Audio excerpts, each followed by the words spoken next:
What's up, guys?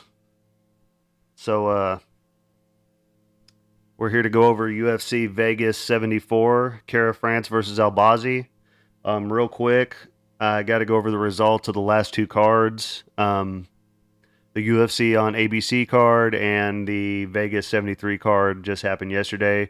Sorry, I meant to get this video out sooner to you guys, but I've been pushing off all week. I was trying to get back in a vehicle, looking at cars, all that shit, so... but we've had two, actually probably three really good weeks in a row. As you can see on the top left corner here, I had two-man parlays hit on the UFC on ABC card. I had a 2-unit play on Olberg and Almeida, and then I had a 1-unit play on Williams and Morono, and that was a minus 115 1-unit play.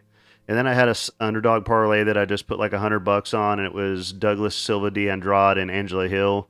And, of course, Angela Hill didn't win last night, so that one didn't hit, but it was a small play, so no big deal. And as far as yesterday's card, my posted bets, had a small plus money play on Nick Fuhr that didn't hit, which is, I mean, it was a plus money play. It wasn't a whole lot, so not such a big deal. I had a 1-unit play on Joaquin Buckley that hit. And then I had a parlay that I put like $50 on that was Garimbo, Fior, Buckley, Silva, and Urbina. And that was a plus 1,476. So Fior screwed me on that one. No big deal. It was a small play. And then I had added these two Thursday and Friday before the fights, I believe. Had a parlay that was Buckley versus Fiallo under 2.5 rounds. And parlayed that with Silva to win, and that was a minus 150, and that was a 1-unit play. And then I had a 2-man parlay on Silva and Hernandez to win. That was a minus 147, and I had a half unit on that, and that hit. And also I had a couple of parlays hit. This first one, this was from the which pay-per-view was that? UFC 288 card, I think. Yeah, the Sterling versus Cejudo card and UFC on ABC. I think I talked about this. Let me pull that back up. If I can get all this crap out of the way now that I'm messing everything up here. Yeah, this was Kennedy Nchekwu, Matt Revolt, Bilal Muhammad and Chaos Williams from the UFC 288, and I had parlayed with that Carl Williams, Jalton Almeida, Alex Morono, and Natan Levy. And the Natan Levy fight got canceled, but it was a 10-fight parlay, 9 fights if you count Natan Levy being out. That was a $909.89 parlay there, and I think I had $50 on that parlay.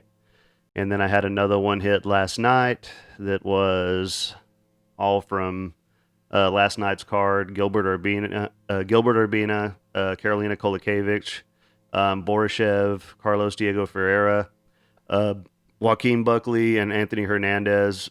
And I actually cashed this one out before the Hernandez fight because I was already up, man, and I just figured why it's not going to hurt, just to take the extra money while I can, just in case Hernandez loses. So it would have been like $1,000 win, but it ended up being like a $562.31 parlay win because I cashed it out a fight early. So either way, it was a really good night. So, but yeah, so if you're new to the channel, what I do is I go over all the cards. I post all my bets usually a week or two before the fights happen. All my stuff's free. I don't charge anybody for anything. I go over the card, I give all my picks, and then I give out my bets at the end of the video. And I'm available on Spotify, YouTube, Pandora, iTunes, Rumble, all that stuff. And my Instagram, if you don't want to watch the video, you just want to see my picks and my bets, you can go over to my Instagram. It's highkick_fight picks. I post everything on there. If there's any bets that I add after my after my video, you'll be able to find them on there. And usually I post them in the community tab on my YouTube channel. I'm usually remember, sometimes I forget, but I try to get them out there. I try to remember. And but yeah, man, it's been pretty good like 3 weeks. And so it's it's funny because it's funny doing all this stuff, man, because it's you put a lot of work into this and everything, and you try to. I know I'm in particular. I don't know about everybody else that has their own channels, but I'm pretty respectful to everybody. Everybody's entitled to their own opinion, and anything can happen in this sport. Because it's MMA, anything can happen in this. It's a crazy sport. So I mean, anytime, for the most part, everybody's pretty respectful and everything to me too. So I mean, there's just the occasional person that's disrespectful or whatever. But it's just funny how no one talks about you pick nine fights right on the card, and nobody says anything about that. And then they take one fight that they think that you're wrong about, or even if you're right about it, whatever, they want to take that one fight and try to make a big deal out of it or whatever, which that's whatever, man. But uh yeah, so the results speak for themselves. I mean, I'm in the business of making money and trying to share that with everybody else. So thank y'all for watching. And even if you do have something bad to say or a bad attitude or whatever, I still appreciate you watching. So but yeah, man, let's get into this card. UFC Vegas 74, Kara France versus Albazi. It's gonna be a pretty good card. I like a lot of fights on this card. We lost a lot of good fights. If you Maria Bueno Silva versus Misha Tate, we lost that. Tim Elliott versus Alan Nascimento, lost that. Jack Hermanson versus Brendan Allen, that would have been a good one. We lost it. And David Onama versus Kushin Askabab, and Jim Miller versus Ludovic Klein got canceled. They replaced Ludovic Klein with who was it? Jared Gordon. So either way, still a pretty good card. Look forward to yeah, there's a lot of good fights on this card, man. But first up, we got Felipe Lins taking on Maxim Grishin. And Maxim Grishin is... Hold on a second. Sorry, I had to scroll up on my notes. They moved these fights around since I did my study on this card. Maxim Grishin is 39 years old, 6'3", with a 76-inch reach. He is 32, 9-2, and he is 2-2 in the UFC. So, and I feel like this guy's pretty underrated. He's a big guy. He's fought at heavyweight as well as light heavyweight. He's very well rounded. The Jacoby fight was really close, so that was impressive. I'm really high on Dustin Jacoby, and Maxim was undefeated in the PFL. He has 16 wins by knockout on his record, 6 by submission. The guy's not scared to fight anybody. He had 2 fights with Jolton Almeida fall out. He uses his push kicks really well, lots of leg kicks. He has good takedown defense, good scrambles, great top pressure. Prefers to kickbox though, more so than grapple. He's really good at keeping the underhook when guys are trying to take him down. And if he's not doing that, then he's probably controlling the wrist. He's got very good wrist control. One thing I noticed in the William Knight fight was that I don't know if it was more so a lack of knowing what to do on Knight's part, but whenever William Knight did catch the kick and take down Grishin, whenever Knight was in the top position, Grishin would let Knight pass over into half guard almost, and then he would slide out the other side from underneath. He did it 2 or 3 times in that fight. He fights very smart. He doesn't take a ton of damage. He counters really well.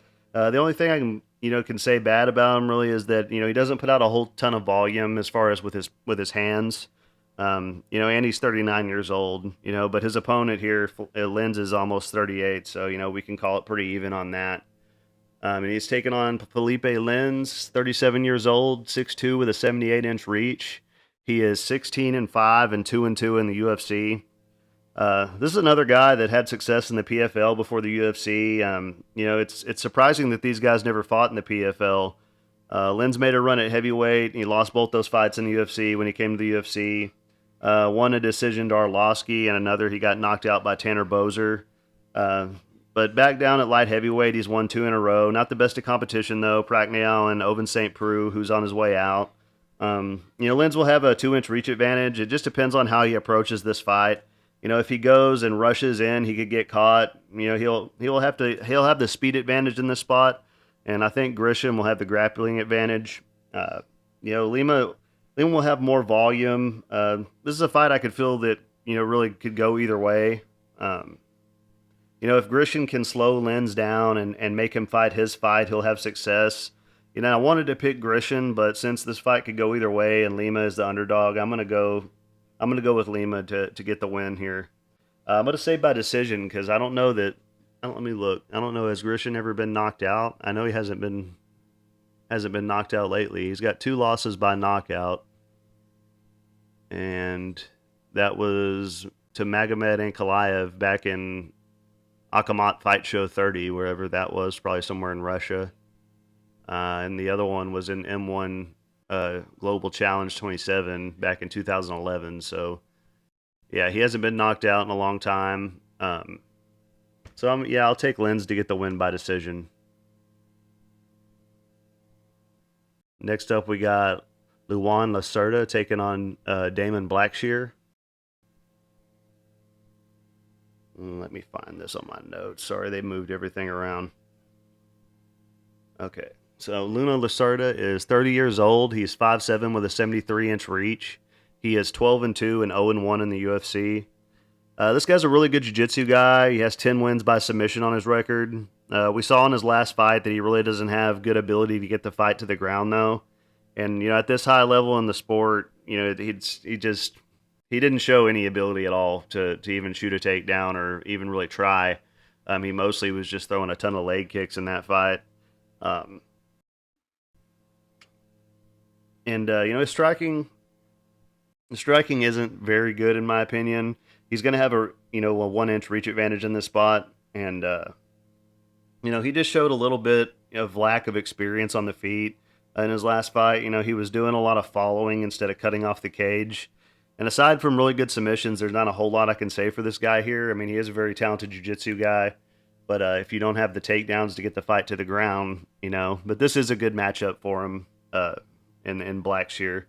Blackshear is 28 years old. He's 5'10" with a 72-inch reach. He is 12-5-1, and he's 0-1-1 in the UFC. And this guy's pretty underrated.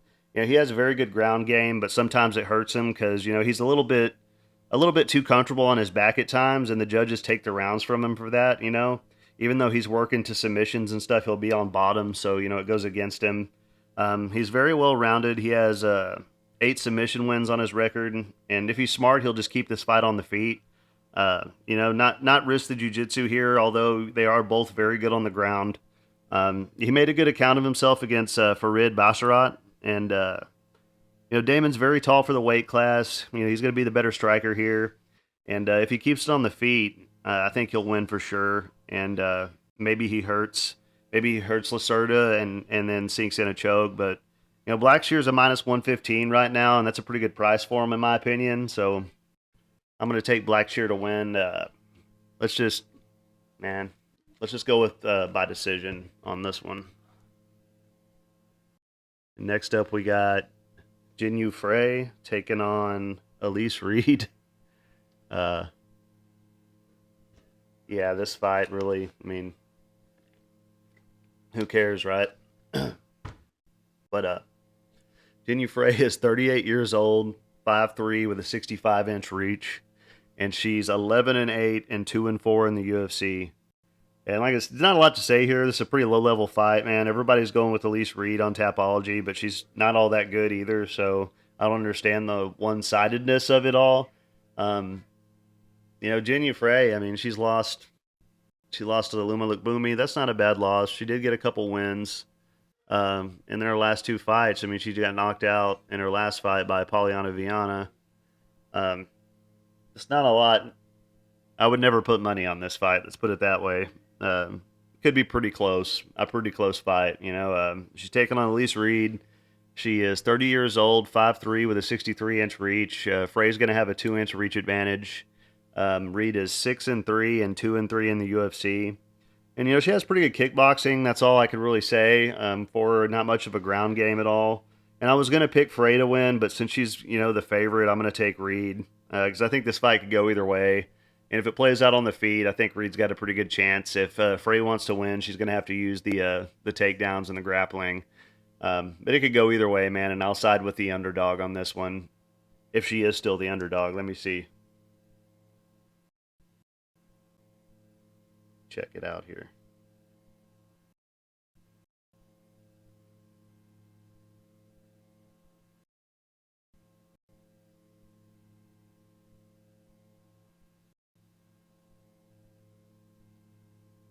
I don't even see that fight on here right now. Oh, there it is. Yeah, it's a pick 'em right now, so I'll still I'll still go with Reed. Uh, yeah, it's a pick 'em. A lot of money's came in on Fry. Next up, we got Daniel Santos taking on Johnny Munoz Jr. And I believe I already went over this fight on one of my other videos. Uh, it's crazy that like when I did that interview with Chris Lytle, he was a guy that fought back in the day, and back at the beginning of the company and when the sport was blowing up, and back then you if you had a fight, if you had an opportunity to fight, you took it because the UFC was putting on way less events a year then, and stuff like that, and it's just crazy how many fights get canceled nowadays and how many fights just get switched around or opponents drop out constantly, man. It's pretty annoying sometimes, man, because I have to go over some of these fights like 3 or 4 times, on card after card because people keep falling out or can't make the weight or whatever. But uh, Daniel Santos is 28 years old. He's 5'7" with a 67-inch reach. He is 10-2 and 1-1 in the UFC. He did miss weight in his last fight. He came in at 138 and a half pounds, so that was a pretty big weight miss. Um, Daniel beat a really tough guy that I was very high on in John Castaneda his last time out. Lots of finishes, both sub and KOs on his record. He got dropped quite a few times in his last fight, but he fought through it. He got the win. Castaneda kind of gassed himself out, and he was able to take over and land lots of body shots. Looked really good doing that. He does get taken down a lot, but he scrambles really well. He gets back to his feet, pretty quickly. He throws good combinations, and he can carry his power later into the fight, as we saw. I think it was in the third round that he finished Castaneda. Yeah, it was a knee, but I believe he led that up with a lot of body shots. He hurt Castaneda with body shots and then sunk the knee in. Um, yeah, he has good uppercuts in the clinch, very good cardio. Trains with Charles Oliveira and all those guys. He's got a good camp. He has really good submission defense. He's never been submitted, and this should be a fun fight for sure, man.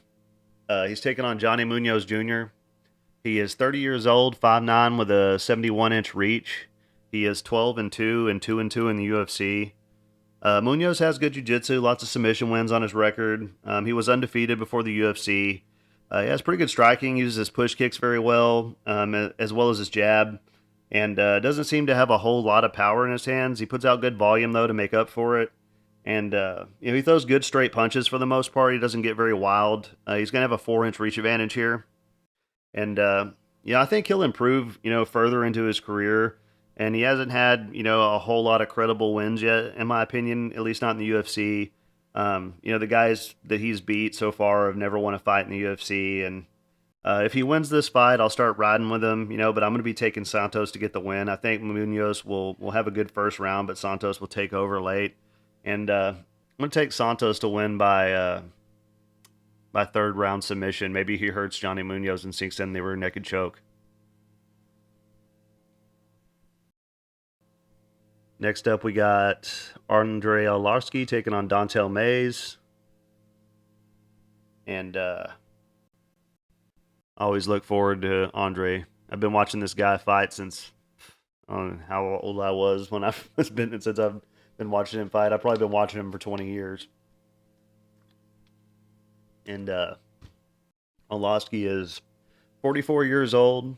He is 6'3" with a 77-inch reach. He is 34 and 21 and 23, 15 and 1 in the UFC.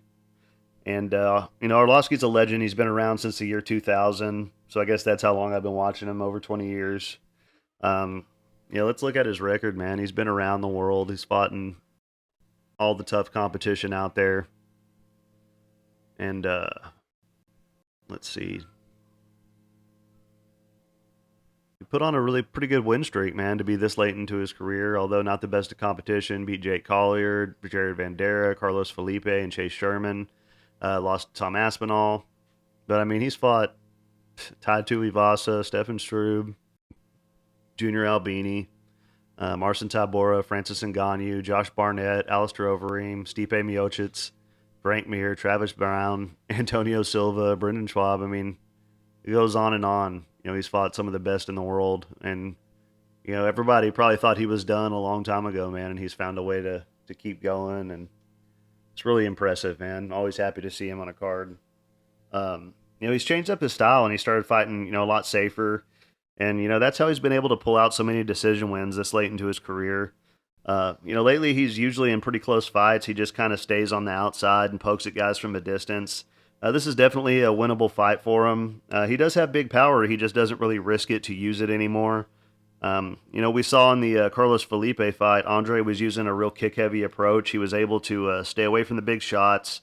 And, which is impressive since I think Carlos might have been on steroids at the time. I know he's had some issues, but I also like during that fight, whenever he heard the 10-second mark hit in that fight, he would switch and blitz forward, with a very long combination and just really kind of seal the round like that. It's very smart, good way to steal the round in his favor. He stepped up the volume. He's now he's not ever going to make a run, to the top again at this point in his career. Unfortunately, I don't think he is, but he has done it all already, and I like how he's just kind of made the commitment to stay in the win column and fight smart, then go out there and get knocked out 5 times in a row and be cut from the UFC. So, there's a chance he could lose, man. He's 44 years old. He's been knocked out a lot.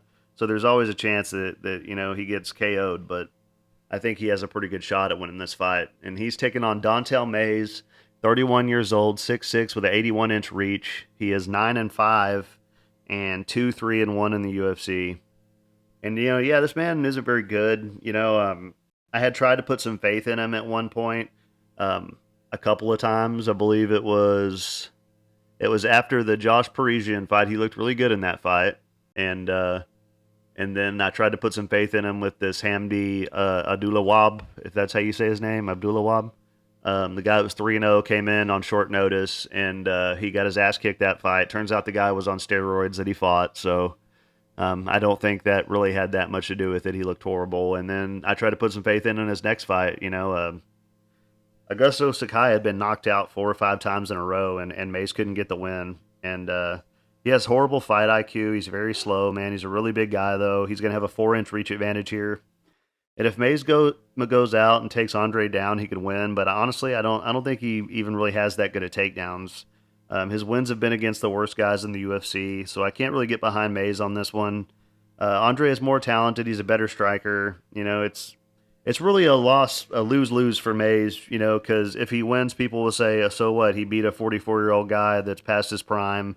And if he loses, well, he just got beat by a 44-year-old guy that's past his prime. But I'm going to take Andre to win by maybe a close decision. He lands the fight on volume. But I would love to see him knock Dontel Mays out and then retire. Next up, we got John Castaneda taking on Matheus Mendonca. And this is going to be a pretty good fight, man.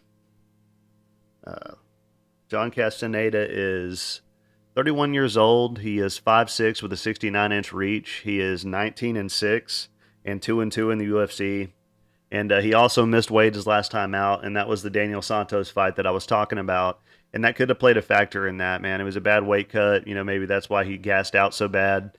It could have played a factor in it. So, let's not totally write him off, because of the Daniel Santos loss. I was really impressed with this guy's victory over Miles Johns. He looked really good in that spot. And, then he looked good in the first round, like I said, against Daniel Santos. Then he gassed himself out and got finished. So that's not a good look. Hard to roll with somebody that gasses out in this weight class, but it was a bad weight cut. He's really fast. He's very powerful. He throws a lot of kicks, lots of volume. He has good submissions as well. He has 7 wins by knockout and 7 by submission. He's never been submitted, so good defense there.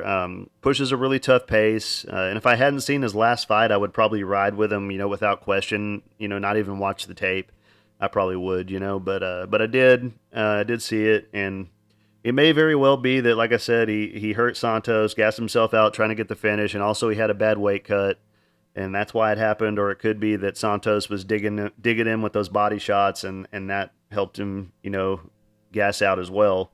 Could be both. Could be a combination of both. So either way, Castaneda is a very talented guy. Just got to keep an eye on the weight cut, and if he makes weight this time out, I think he's got a really good chance to win this fight. And he's taking on mendonca. He is 24 years old, 5'6", with a 71.5-inch reach. He is 10-1 and 0-1 in the UFC. And he made his debut on short notice against Javid Basarad, who's a very amazing fighter that's undefeated right now. He made a good account of himself there, I thought, but he's got tons of finishes on his record, and he's pretty good. He's going to have a 1.5-inch reach advantage here. Very good, fast kicks, very well rounded, pushes a tough pace on guys, very explosive. Throws good switch kicks. He does slow down quite a bit though after the first round, and I gotta say he's not the most technical striker. He's pretty wild at times, but if he lands, he can put you out. And I'm having a lot of trouble picking this one. 80% on Tapology are going with mendonca, but I think if the same Castaneda shows up to beat Miles Johns, he will out cardio mendonca. John's going to have the speed advantage with the hands. Mendonca does get hit a lot, and the value is probably on Mendonca. I know he's an underdog, or he was. I don't know if he still is right now. But after watching the tape back, man, it was good that Mendonca came in and didn't get finished by Bassarat, but he didn't really look very good in that fight. I know it was on short notice. I'm sure he's going to be much improved, but I'm going to take Castaneda to get the win. I would say by a late third round finish after Mendonca's gassed out. But if Castaneda has trouble with the cardio again, it could be the opposite. So keep an eye on the weight cut if you're planning on putting money on this fight. I'll probably have Castaneda in a parlay, and then I'll probably switch them out on another one and have Mendonca on there for the underdog value. But it's going to be a fun fight for sure. Next up, we got Elizu Zaleski.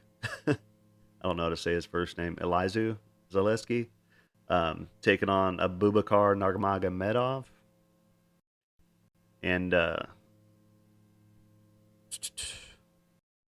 sorry, I got to find the stuff in my notes. They mixed all this stuff around.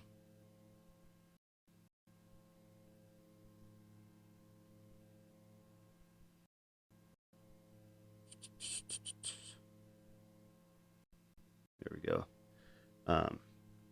So Zaleski is 36 years old, 5'11", with a 73-inch reach. He is 23-7 and 9-3 in the UFC. And this guy's very good. This guy went on a 7-fight win streak at one point in the UFC. If we look at that, we can go look at his record real quick. Very impressive. With this guy. He's got 14 wins by knockout, 3 by submission. At one point, look at his win streak. Omari Akhmedov. He lost his debut to Nicholas Dalby, then beat Omari Akhmedov, Kita Nakamura, Lyman Good, Max Griffin, Sean Strickland, Luigi Vandermeeny, Curtis Millender. And he got knocked out by the Leech, Jing Liang Li, and lost to Muslim Salikov by split decision. That was a very close fight. And in his last time out, he beat Benoit Saint Denis, who's a very good fighter. But I do think that was Benoit's debut, and I think it was up a weight class. So, keep that in mind whenever you're thinking about that. But he hasn't fought in almost a year and a half, I believe. Yeah, been over a year and a half. And very good striking, very fast. He throws a lot of spin kicks and stuff like that. His nickname is Capoeira, so that tells you kind of the way he fights. So it makes sense that he does all that crazy stuff. He's going to have the striking advantage in this fight for sure. Their reaches are the same. What it comes down to is how good is his takedown defense. Really, his last win was over, you know, Benoit Saint Denis, who's got a pretty good grappling game and stuff like that. And I think he did give up a few takedowns in that fight, but he was able to get back up. But I don't know that anybody that he's fought yet will compare to the level of wrestling that the Nurmagomedov family brings to the table. So that's something to think about. So Abubakar is 33 years old. He is 5'11" with a 73-inch reach. He's 17-3-1 and 2-1 in the UFC. So lots of disrespect on this guy. This is the one guy of this last name that everybody doubts for some reason. It's funny that you'll notice with a lot of these Dagestani guys, they'll coming into UFC, and very early on in their career, they'll get caught by something stupid, a big punch or a triangle choke. This guy did. He got caught in a triangle choke by David Zawada. So that's a bad look, but it happens sometimes. And the same thing happened to Ankalaev. He got caught by Paul Craig in a fucking triangle choke. No business getting caught. It just happens sometimes. People fuck up sometimes. But I took him in his last two fights, man, against Jared Gooden and Gadzi Omargaziev, and he looked really good. Looked really good in those fights. He's got great wrestling. Not the most exciting fighter in the world, but he does get the wins. He fights behind his jab really well. His striking's starting to look a lot better. He started using his kicks a lot more. Very good at sweeps and reversing positions if guys are taking him down or trying to take him down. Zaleski's striking is good enough that I'm not super confident in it, but I'm going to go with the wrestling of Nurmagomedov here to win by decision. Next up, this is going to be a fight of the night probably, while it lasts. Really looking forward to this one. And I'm really excited to see Guram back in there, man. He's a very, very good fighter. And just kind of been sidelined a lot. He came into the UFC, he beat Gamrot, and that was 2 years and 6 months ago. Then he was out for over a year before he fought Demiris Magulov, and I thought he won that fight. So, Guram is 31 years old, 5'11", with a 72-inch reach. He is 12-3 and 1-1 in the UFC. And this guy's really good, man. He's a great grappler, a great striker. He beat Gamrot in his debut, and like I said, I thought he won his last fight. He has great Muay Thai. He's very dangerous off of his back as well. Powerful kicks, technical striking. I think this guy's a lock on this card. Definitely hasn't had an easy fight in the UFC yet. He's got great takedown defense. I'm very impressed with him kind of being primarily a Muay Thai guy. He had really good sweeps and very dangerous off of his back. He attacks with submissions constantly if he's on his back. And I think this fight's going to be his statement win in the UFC. I think this is going to be it for him, man. He's taking on Jamie Mullarkey. He's 28 years old, 6 foot tall with a 74-inch reach. He's going to have a 2-inch reach advantage. He's 16-5 and 4-3 in the UFC. And I'm a big Mullarkey fan. He has good power and great striking. He's well-rounded. But unfortunately, man, I gotta go with Guram here. I think Mullarkey is going to be kind of outclassed here, all the way around. Mullarkey's never in a boring fight. It's going to be exciting, but I got to go with Guram. And I'm going to say he wins by a second round KO.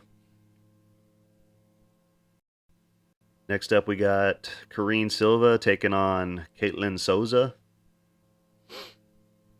And Karine Silva is 29 years old. She is 5'5" with a 67-inch reach. She is 15-4 and 1-0 in the UFC. And she's very talented, great jiu-jitsu, lots of finishes on her record. In the regional scene, tons of finishes there. Her debut was over a girl who's since been cut from the UFC. I did believe she won that by knockout, right? Oh no, it was submission. Submission. And I think Karine is she's very powerful, man. Big for the weight class. Really good prospect. Really looking forward to watching her fight again. And I think she's probably going to be better everywhere the fight goes right here. She's taking on Caitlin Souza. She is 27 years old, 5'3". We don't have a reach on her yet. She's 13-3, and this is going to be her UFC debut. And you know, she's another one that has lots of finishes on her record, by knockout and body shots on her record. And this is a fight I feel could be pretty close, but you know they're both exciting prospects. But like I said, I think Kareem's going to be better everywhere the fight goes, and I'm going to take her to win by submission, round three. Um, yeah, let's go round three, rear naked choke. Next up, we got Tim Elliott taking on Victor Altamirano. This is going to be a very good fight. If I can find it on my notes. Sorry, I'm disorganized and tired today, guys. Been a long weekend. um, so we got Tim Elliott. He is 36 years old, 5'7" with a 67-inch reach. He is 18-12-1 and 7-10 in the UFC. You know, I really like Tim Elliott. He's got a really weird style that's kind of hard for guys to get a read on sometimes. You know, he's also not afraid to fight dirty and get the win. You know, like we saw in his last fight against Tagir Olimbekov. He was grabbing the gloves and all kinds of stuff, man. But I was happy he won that fight. He looks pretty good, man. And you know, he's got tricky footwork. He's got really good head movement. He's fun to watch. He has good takedowns, good scrambles and sweeps. You know, very experienced, very tough. He's fought all kinds of guys, man. Very good opponents. He's been around for a while. Let's look at his record, man. He's got 3 wins by knockout, 6 wins by submission. He's got 5 losses by submission. And he's lost to Mateus Nicolau. You know, he beat Jordan Espinoza, Ryan Benoit. Lost to Brandon Royval, Askar Askarov, Davison Figueiredo. He beat Luis Smoka, Demetrius Johnson. He lost to him. He's been around a long time, man. He looked really good. He looks like he's really coming around and having a second run in you know, in his career right now. And he's taken on Victor Altamirano. He is 32 years old, 5'8", with a 70.5-inch reach. He is 12-2 and 2-1 in the UFC. You know, the loss that he had in the UFC was a really close fight. I thought he won that fight. Who was that? Against Carlos Hernandez. And then he came out and he destroyed Daniel Da Silva. He looked really good there. He got caught early on and overcame some adversity and ended up getting the win by ground and pound. You know, I'm a big fan of Victor's. He's fighting out of Fort Worth, Texas, where I live. He's very fast. He throws nice long combinations. He has a very good chin. He can take a shot. In his last fight, he showed he can fight smart and stick to his game plan. You know, he fought a very powerful guy in Salvador, a guy that was a lot bigger than him, and he stuck to his game plan. He stayed out of the way of the big shots, and he did a very good job, man. And I won some money on him in that fight. And right now, he's a plus 125 underdog. And I'm going to be riding with him on this. Let me check and see if he's still a plus 125 real quick. He might be worse now. But I believe that's what, yeah, he's still a plus 125. You know, I think Tim does still tend to slow down in the third round. And I think Altamirano also has a pretty weird style. And he'll develop a game plan and he'll stick to it. And hopefully he'll be able to get a late finish on Tim Elliott. Next up, we got Jim Miller taking on Jared Gordon. This is a tricky one, man. And they just announced this. Originally, I'd done the study in on Ludovic Klein.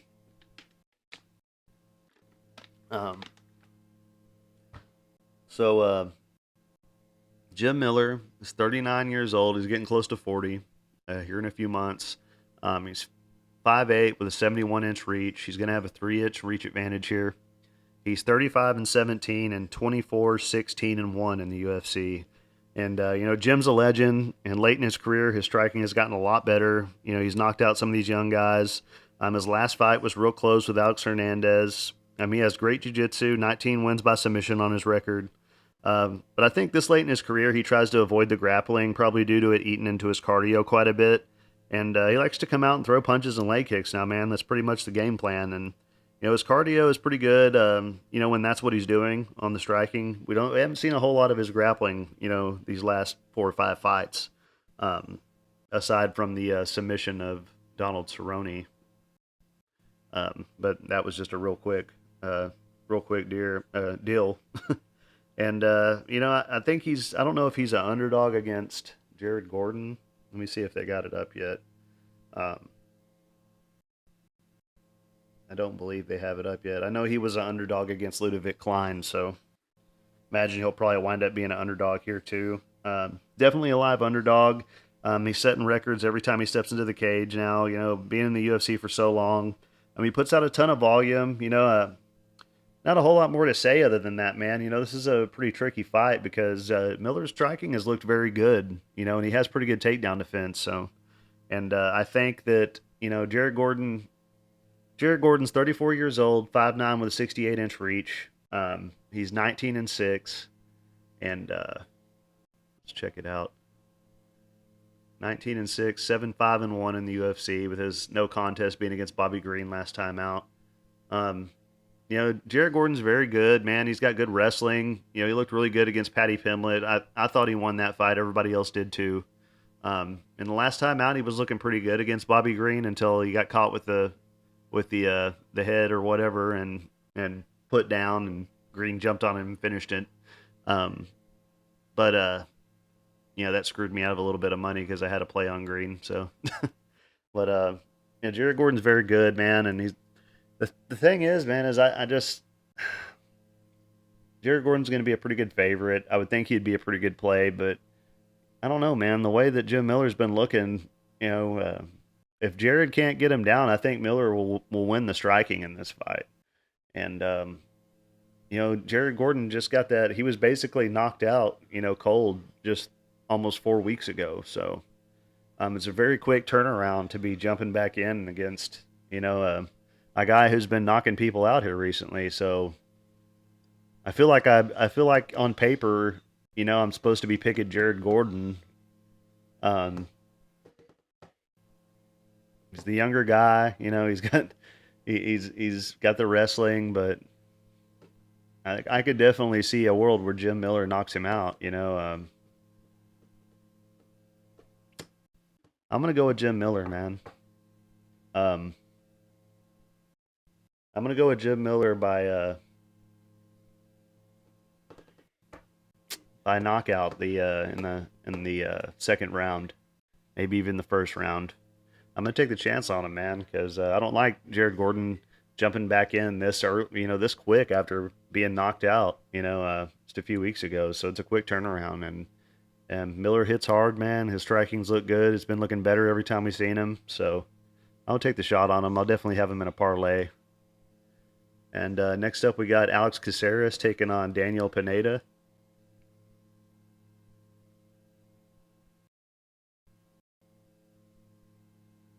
And this should be a pretty good fight. Um, Alex is 34 years old, 5'10" with a 73.5-inch reach. He's going to have a, 2.5-inch reach advantage here? Or no, 3.5-inch reach advantage, sorry. He's 20-13 and 15-1-1 in the UFC. And, he's had a late resurgence in his career, man. He's looked really good here lately. Let's look at his run he's on right now. His last win was a very impressive knockout over Julian Erosa. That he threw that punch and slipped the leg over right after it came up with the kick. He kind of threw the punch just to throw him off, get him focused on the punch so he could bring that kick over. It was very impressive. And then he had a very close fight with Sadiq Youssef before that. I thought it was a very close fight. I know it was a unanimous decision, but I thought it was a pretty close fight. Before that, he beat Sungwoo Choi by submission, Kevin Kroom, Austin Springer, Chase Hooper, Steve Peterson. He was on a 6-fight win streak there for a minute. So he's had a really good go of it here and late into his career. And he's a very good striker. He's hard to hit. He has great head movement. He's a great counter striker. Of all of his wins that he has, he only has 4 wins by knockout. He's got really good jiu-jitsu, but he prefers to strike. He throws a lot of kicks. He's looked really good lately, man. He stays on the outside, man. He counter punches. He'll dance around, have guys chasing him, and just pop them in the face the whole time.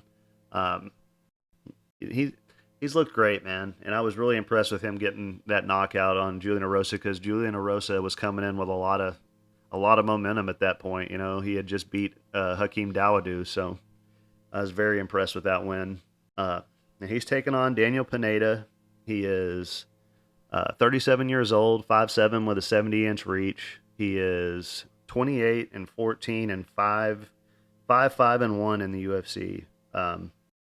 So this guy got me, you know, on his last fight, man. I had to play on Tucker Lutz, and he beat the crap out of him, made Tucker look horrible, and maybe Tucker Lutz is horrible, you know. So you know, this guy's good, man. You know, I mean the reason that I worry, you know, about this guy, and you know, I'm no better than anybody else, man. You know, I'll be the first to tell you, like, you know, I had a you know a past. I used to be an addict, and you know, that's kind of part of the reason that I never actually, you know, had a professional fight. I used to go to the gym and train every time I'd have my stuff together, and you know, ultimately, my addiction, you know, got me thrown in prison, you know, and I got out, you know, got out when I was about 30 years old, and have been doing right ever since. But I definitely know the struggle of addiction and stuff like that, and it kind of cost me my dream of being a fighter, you know, because I trained off and on for years, man, and I just kept letting my addiction get the better of me. So I'm no better than anybody else, but you know, this guy's had failed tests for steroids and amphetamines, and you know, like I said, it's I understand the struggle, you know, but that's just part of the reason that I'm kind of iffy on him, because you know, if he had a failed drug test for amphetamine, so it's like if he has slipped back into that or whatever, you know, you don't know what he'll look like, you know, and so you gotta kind of keep an eye on that stuff. But uh, you know, I understand the steroid stuff. It happens all the time with all these guys. You know, he's very powerful. He's a very thick, you know, strong dude. He looked amazing his last time out. He has really good takedowns in wrestling. His cardio looked a lot better in his last fight. You know, he has 19 wins by submission on his record, so I would say his jiu-jitsu is pretty solid. You know, I could totally see this being a fight where, you know, I get it wrong, and, you know, Pineda shows me up and uses his wrestling and the takedowns to beat Alex, but I got to go with Alex here. You know, I think he's going to dance around on the outside and land the better volume. I don't know if he's going to be able to knock Daniel Pineda out, but this could be a pretty close fight, though, man. You know, it's one of those things where if you remember, you know, the Caceres and Sung Woo Choi fight, you know, Caceres was getting his ass whooped in that fight, and because of I think it was an illegal shot that Sung Woo Choi threw, they stopped the fight for a little bit so Alex could make sure he was good, and then Alex came back and got the submission then, but and Sung Woo Choi is using, you know, a lot of his wrestling and stuff in that point, I think, in that fight, if I remember correctly. So this could be a pretty close fight, man, but I'm going to take Alex to get the win by decision.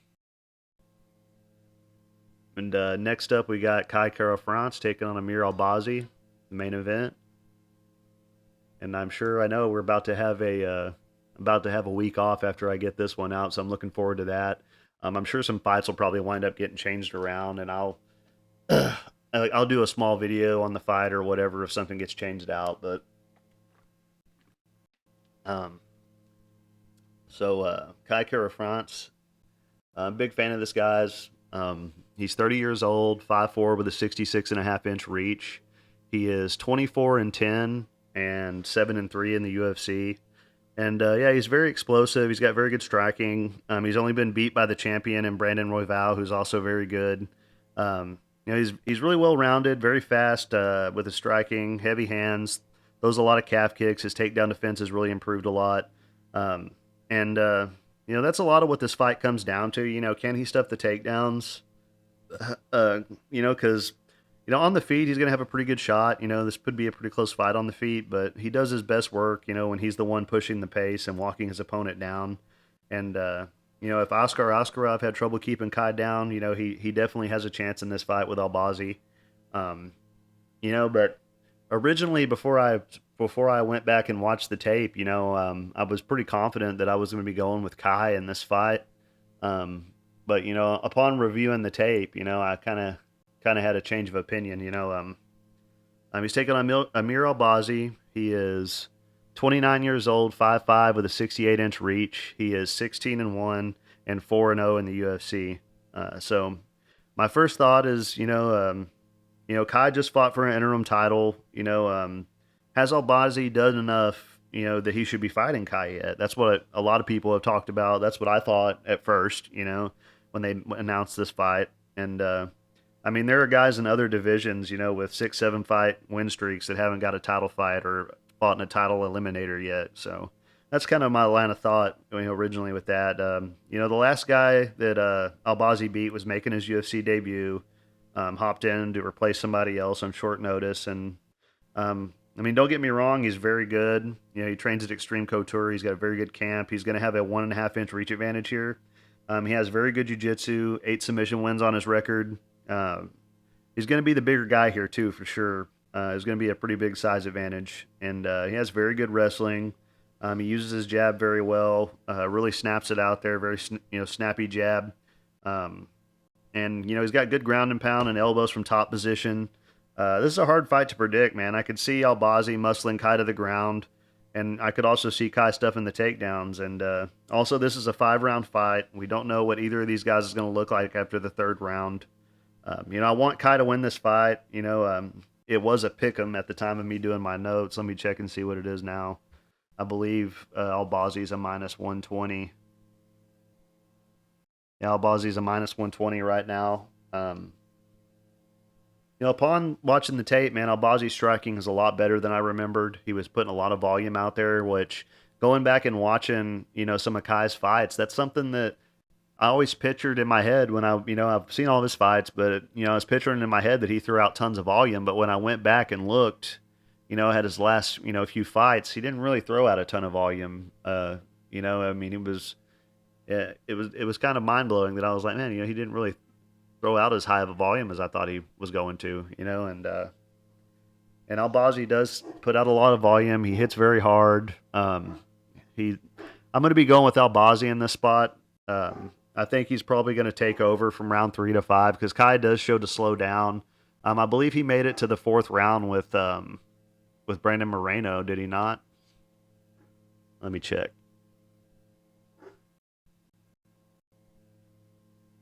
No, it was round 3 when he lost. But he was looking pretty tired in the Moreno fight during round 3 at that point. So I think Albazi's going to have the better cardio. I'm going to take Albazi to get the win by decision.